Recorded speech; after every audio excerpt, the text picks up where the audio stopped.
Seguimos en Mercado Abierto, echamos un vistazo al mercado del mundo, al estadounidense. Tenemos a esta hora de la tarde a los índices de Wall Street con números rojos, con retrocesos. Por ejemplo, el Dow Jones está recortando un 0,36%, lo mismo que el S&P 500, mientras que el Nasdaq 100 cede un 0,68%. Y retomamos saludando a Víctor Álvaro González, socio fundador de Nestec Finance. ¿Qué tal, Víctor? Muy buenas tardes.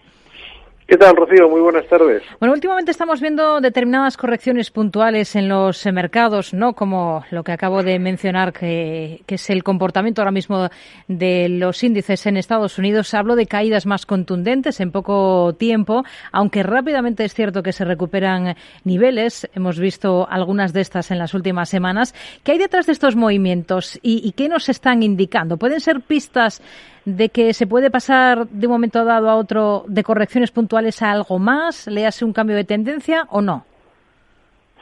Bueno, yo creo que lo que nos están diciendo sobre todo es que existe el sentimiento del vértigo, existe en la vida real y existe en los mercados, y los mercados han subido mucho en los últimos tiempos, los últimos meses, y eso pues lógicamente cuanto más sube, más vértigo produce.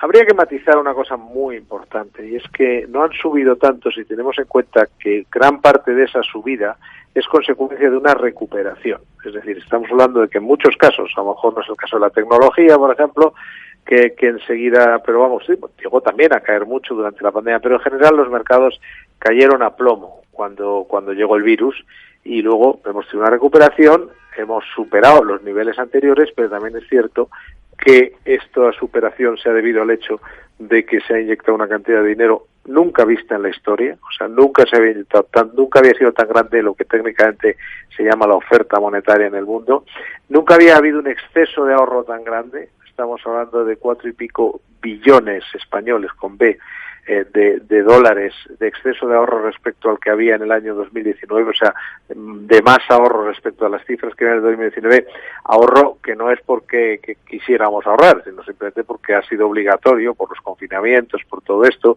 luego los planes de estímulo. Por lo tanto, si lo analizamos, es verdad que los mercados han subido mucho, pero una gran parte es una recuperación para volver a donde estaban, que es donde vamos a acabar una vez estemos vacunados, esté vacunada la mayor parte de la población, y por otra parte están reflejando esa enorme cantidad de dinero y planes de estímulo que se han creado.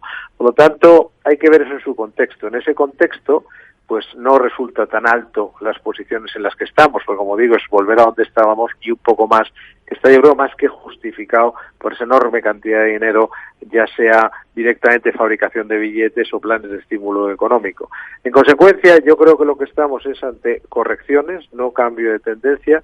Yo creo que solo indican que hay el miedo que da la altura y lógicamente, bueno, pues tendremos más. Eso sí, hay una cosa que indican, por decirlo de alguna manera, y es que lo que sí hay un cierto sentimiento y tiene motivo y tiene fundamento de que lo que es las inyecciones de liquidez de los bancos centrales están más cerca de acabar. Entonces eso, claro, lógicamente tiene un peso y habrá que ver cuándo eso ocurra, cómo está la economía, cómo están los tipos de interés, etcétera, etcétera.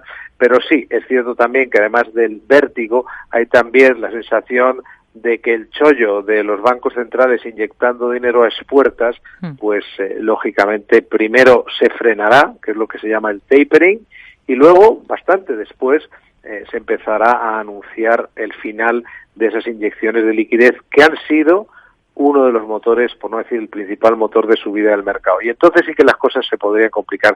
Pero hasta entonces, hasta que no veamos no ya el tapering, que está muy descontado, sino realmente anuncios de que se acabó la fiesta, que se cierra el grifo de la Reserva Federal y luego más tarde el BCE, hasta que esto no ocurra, yo creo que estamos más ante correcciones que un cambio de tendencia. Hasta entonces tendremos correcciones que generan esos sustos, tendremos más, nos dice, y cómo aprovecharlas. Hay que aprovechar, por ejemplo, para incrementar exposición, ¿a qué tipo de activos? No sé, ¿cómo lo ven ustedes?